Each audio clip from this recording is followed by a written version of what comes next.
Hi everyone, this is our next lecture in our Material and Energy Balance class. Today we're going to be looking at section 4.3D, a pretty short section on pages 107 to 109. And today we're going to be looking at what it means to do a degree of freedom analysis and why we should do it. If you recall that in the general the procedure of solving a material balance calculation, there are 4 different steps. The first thing is to pick a basis or make sure that we have a basis. The second step is to draw a process flow diagram and fully label the diagram. And the third step is to perform a degree of freedom analysis, which in the previous lecture I have just said we're going to skip that for now. And we went on to write out the equations and solve them in an efficient manner. So now in this lecture what we're going to do is understand what this degree of freedom analysis is all about. And so here are the steps to perform the material balance calculations that I mentioned. We're going to do step 3 right now to understand the degree of freedom analysis.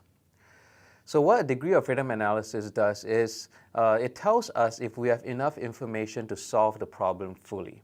Rather than jumping straight into the problem and starting to write an equation and trying to solve it, by doing a degree of freedom analysis, we know for sure whether or not we have enough information to solve it. To be able to fully solve a problem, when I mean fully solve a problem, I mean solving for every single unknown that is in the process. The number of unknowns that we have must equal to the number of independent equations that we can write. So for example, in terms of we'll draw the diagram, we'll circle our unknowns, so we know how many unknowns we have. If we have 5 unknowns, we must be able to write 5 independent equations to be able to solve for 5 unknowns. In the case where we have more unknowns than independent equations, that means that we cannot fully solve this problem. It doesn't mean that we cannot solve for anything. It just means that if we have 5 unknowns, we won't be able to solve for all five of these unknowns, given the information that we have. On the other hand, if we have too few unknowns and too many independent equations, that is not a good thing either. What that usually means is that the process is overspecified, and when it's overspecified more often than not, with this too much information, you'll have inconsistent pieces of information. So there's something wrong with the way the process is being designed. So what we really want is having the same number of unknowns as the same number of independent equations to be able to solve this problem well.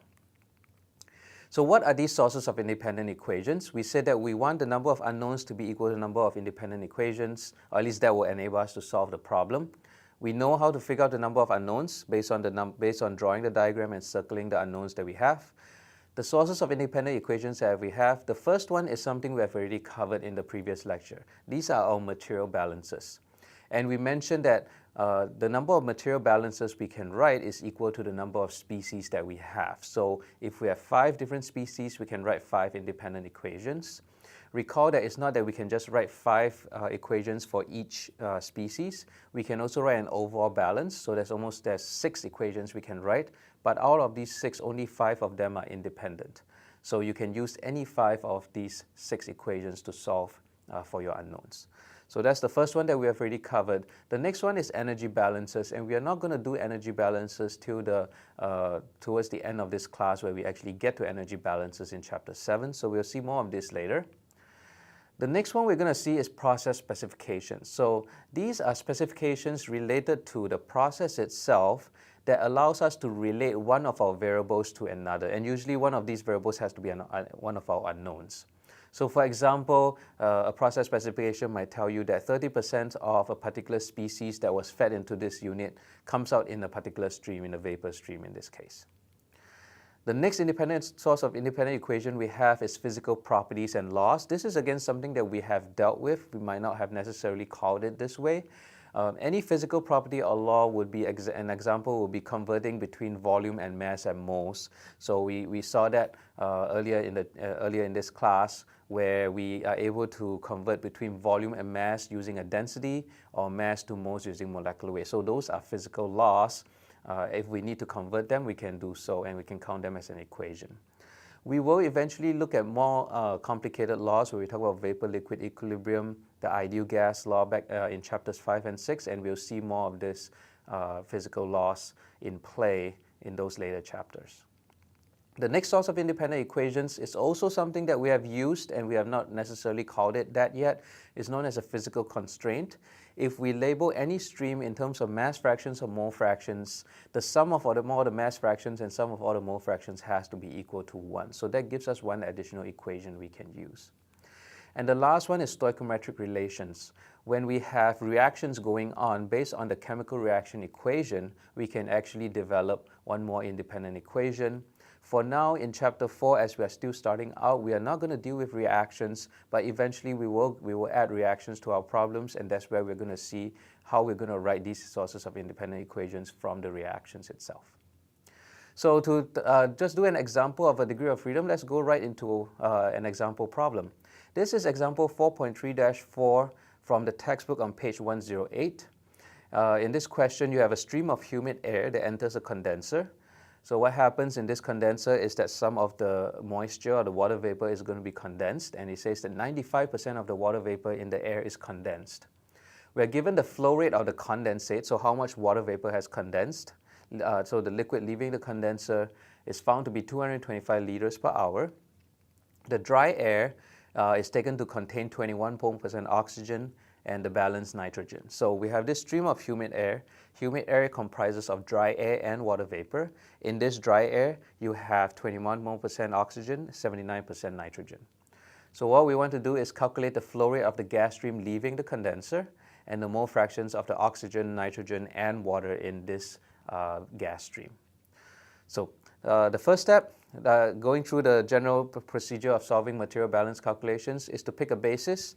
Looking through the question, we are given a basis. We are given that the volumetric flow rate of the condensate is 225 liters per hour. That is an amount of a flow rate, so we can use that, and we will use that as our basis. The next step is to draw our process flow diagram and label all our variables. In this case, we have a single unit, which is a condenser. We know that we have a stream of humid air, which I'm going to call the feed stream. Some of the water vapor is going to condense into a liquid stream, and that's all water. And at the same time, you have a vapor stream that still has your dry air and still has some moisture left within it. So in that stream, it's going to have your oxygen, nitrogen, and water. All right, so we have the skeleton of our process flow diagram. Let's go back to the question and transfer any information that's given to us onto this diagram. In the first line, it says the stream of humid air enters the condenser at 95%, with 95% of the water vapor condensed. This is actually a process specification. Eventually, we'll look into that, but that's not something that we can translate directly onto the diagram. What we do have right away is our basis. The next line says that we have the volumetric flow rate of the condensate as 225 liters per hour, so we're going to put it there, V dot sub L. Then we are told that dry air may be taken to contain 21% oxygen and the balanced nitrogen, that means 79% nitrogen. Where are we going to label this? This is part of the air stream. So let's look at a humid air stream, which is the feed stream. To be able to use this, there's a couple of ways we can label this stream. We could think about labeling it as an overall stream, so some molar flow rate of the feed stream. And within this feed stream, you're going to have some mole fraction of water vapor, some mole fraction of oxygen, and some mole fraction of nitrogen. The problem with labeling it that way is that we can't really use this 21% oxygen and 79% nitrogen, or at least label it directly. So another way we can label it is just to treat this feed stream as two different components. We have water and we have dry air. And within this dry air, we have the mole compositions of our oxygen and nitrogen. So that's what we're going to do. I'm going to split this up into two components. One is the molar flow rate of the water vapor in this feed stream, N dot W, comma F. And the second is the molar flow rate of the dry air. And within this dry air, I have 21% oxygen and 79% nitrogen. So in that way, I can use all the information that's given to us in the question. Looking at this question, that is all the information we get to translate into our diagram. Let's fully label this diagram. Fully labeling the diagram means every species has to be accounted for in every stream. In the feed stream, we have our amount of water, we have the amount of oxygen, we have the amount of nitrogen, so we are done in that stream. In the liquid stream, it is pure water. We are given the volumetric flow rate, but in this question, we are doing everything on a molar basis. Again, we cannot do a volume balance. We can either do a mass balance or a mole balance. So even though our basis is in a volumetric flow rate, we have to convert that to either mass or moles before we can do our balances. In this case, because everything is done in moles, I need to convert that to moles, which means the molar flow rate of the liquid, we're going to treat it as an unknown for now. In the vapor stream, there's absolutely nothing that's given to us. But we know that in this stream, there's going to be three components. There's going to be water vapor, oxygen, and nitrogen. There's two ways we can label this stream. The first way is with the overall vapor flow rate, and then the mole fractions of each component. So you have the n dot sub v as your overall flow rate, and then you have the mole fractions of each respective component. Or you can just label it as the actual molar flow rates of each component. So n dot sub w, n dot sub o, and n dot sub n in this stream itself. Ultimately, the number of unknowns, you will see that if I label it with mole fractions, I have 4 unknowns. If I label it as the actual molar flow rates, I have 3 unknowns in that stream. But by labeling it with my mole fractions, I automatically have a physical constraint, and the sum of the mole fractions have to be equal to 1, which means I have an additional equation to use to solve it anyway. So it's not going to change whether or not I can solve this problem. Now here we have our fully labeled diagram. We're going to go ahead and circle our unknowns. I'm going to do the degree of freedom analysis based on labeling the vapor stream with our mole fractions for now. So let's go ahead and do that. Here's my diagram, and we're going to do our degree of freedom analysis. The reminder of the sources of independent equations, we're going to go through that. We have our material balances. We are not going to worry about energy balance for now. We're going to see if we have process specifications, physical laws, physical constraints, and in this case, we are still not doing reactions, so we're not going to worry about stoichiometric relations for now. So the degree of freedom analysis, first thing you do is to write out the number of unknowns. So the number of circles I have in my diagram is 7. The 7 circled variables on my diagram. That's my 7 unknowns. Now I'm going to start subtracting the number of independent equations I have. Going through that list, the first thing is material balances. We said in the previous lecture that the number of material balances we can write, or the number of independent material balances we have, is equal to the number of species. So how many species do we have around the condenser? We have water, we have oxygen, and we have nitrogen. So we have 3 different species, which means we can write 3 independent equations. So 3 species balances: water, oxygen, and nitrogen. The next is our process specification. If you recall in the question, it tells us that 95% of the water in the humid air is condensed into the liquid. So one of the difficulties, or one of the challenges as we do these material balance calculations, is how do you translate a process specification that's given in words and writing it into an equation form. So in this case, we are told that 95% of the water fed in comes out in the condensate or the liquid stream. So what is the amount of water that is fed in? The amount of water that is fed in is n dot sub w comma f. What is, so 95% of this comes out in my liquid stream, and that will be this. So in terms of our process specification, relating our unknowns, it would be n sub L, which is the molar flow rate of our condensate, is 95%, 0.95 times the amount of water that went into the feed. All right, so we are only given one process specification. Let's keep going down the list. Physical properties and laws. We know that we have a basis in volumetric flow rate. We can use density to convert it to a mass flow rate, and then from a mass flow rate, we can use the molecular weight of water to convert it to a molar flow rate. So that's our physical property or physical law, where we'll use the density and molecular weight. And the last one is, because we have labeled our vapor stream as mole fractions, we know that the sum of our mole fractions have to be equal to 1. So y sub w plus yow plus y sub n must be equal to 1. If you keep looking, you'll realize that there's no other equations that we can write. So now this is our full degree of freedom. Let's count what we have. We have 7 minus 3 minus 1 minus 1 minus 1. We have a degree of freedom of 1. What this tells us is that we have one more unknown than we have independent equations. And what this means is that we cannot solve this problem fully. Again, I want to stress that this means that we cannot solve this problem fully, as in we cannot solve for every single of the 7 unknowns. That does not mean that we cannot solve for some of them. For example, by using our physical property that one we can solve for NL right away because we have V sub L. We can look up the density, we can look up the molecular weight. But beyond that, we might not be able to solve for the other 6 because we just don't have enough information. So what a degree of freedom 1 means that we need one more piece of information, some kind of equation, some kind of specification, before we can solve this problem fully. So here's the important part of our degree of freedom analysis. When we are presented with this question, rather than jumping in right away and trying to write equations and trying to solve for them, by doing a degree of freedom analysis, you'll actually realize that you can't even do this problem, or you can't even solve for this entire problem.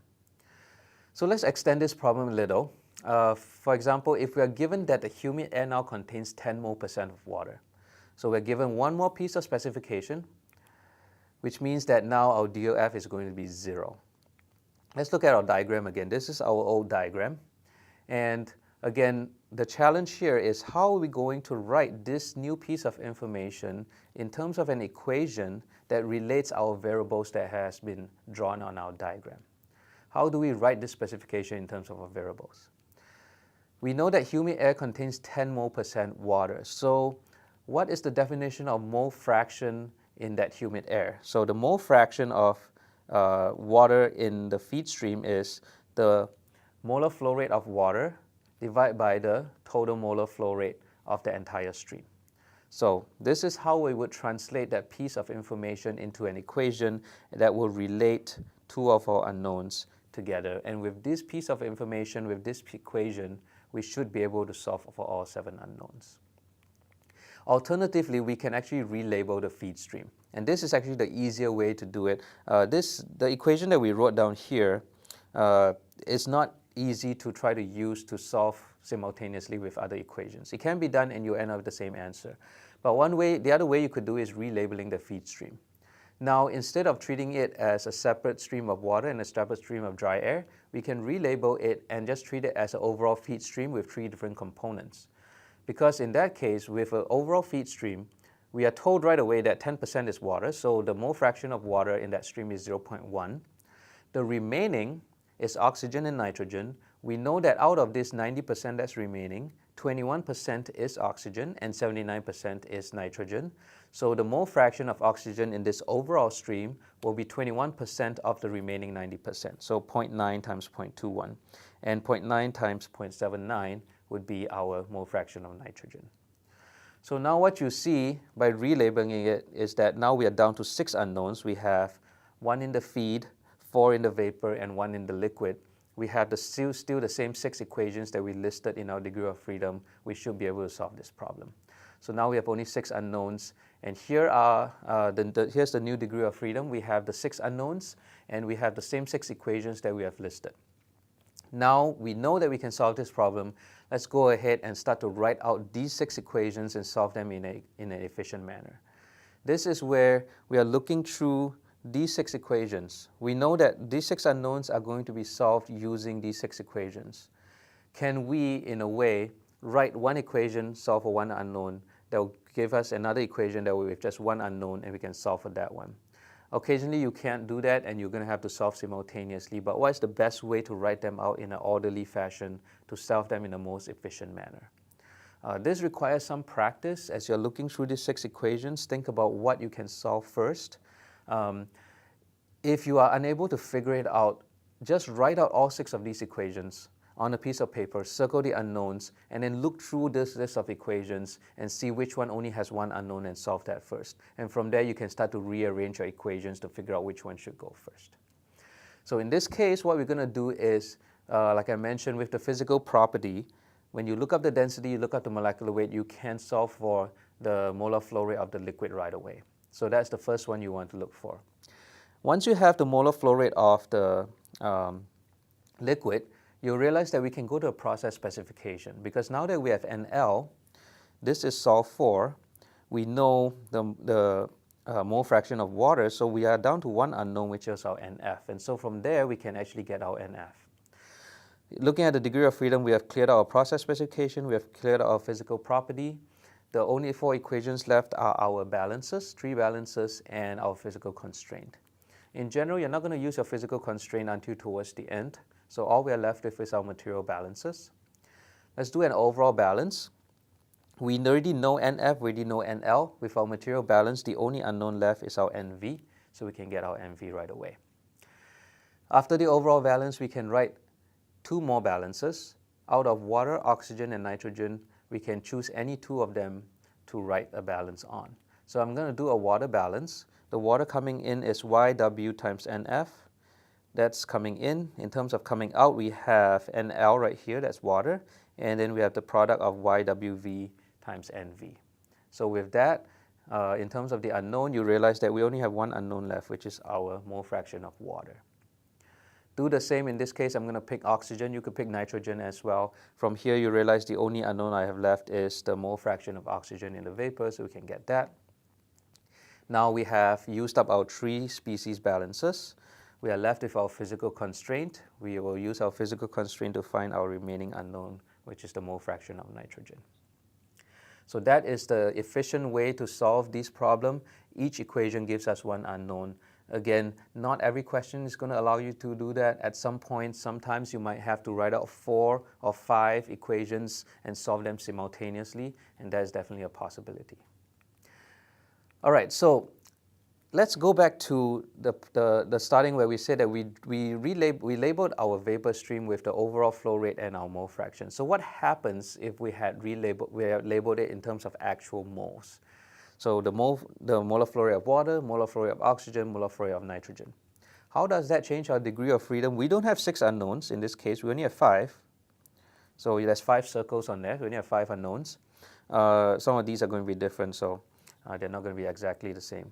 But what is going to happen is that we lose our physical constraint. There is no sum of y is equals to 1 in that stream anymore. So in terms of the degree of freedom, you have 5 minus 3 minus 1 minus 1, you still get down to 0. It's still the same thing. You should still be able to solve for this. The first couple of steps are the same. You get your NL from your physical property. Then you go on to the process specification to get your NF. Now let's look at the material balances. In the previous way, we went to the overall balance, and with the overall balance, we solve for the molar flow rate of vapor right away. So let's try that again. If we do the overall balance, we have the feed coming in, we have the liquid coming out, and then we have the individual molar flow rates in the vapor, and you realize that this is not useful because we have 3 unknowns stuck together in the overall balance. So this is not useful, but rather than writing the overall balance, let's write our individual species balance. So if we write a water balance, you see that the only unknown we have is the molar flow rate of water. Similarly, if you do the oxygen balance, you can get the molar flow rate of oxygen. You do the nitrogen balance, you can get this right away. So you are still solving 3 balances, but in this case, the overall balance is not as useful. You want to use the other 3 balances to do it. So in terms of solving for the math, I'm not going through this. The purpose of this lecture is really to show you what the importance of degree of freedom analysis is, and from there how you would use the degree of freedom analysis to help you plan out the equations in the order that you should solve them in. So there's one more example related to a degree of freedom analysis. So watch that video to get more practice on degree of freedom analysis. Work hard, be smart, and I'll see you next time.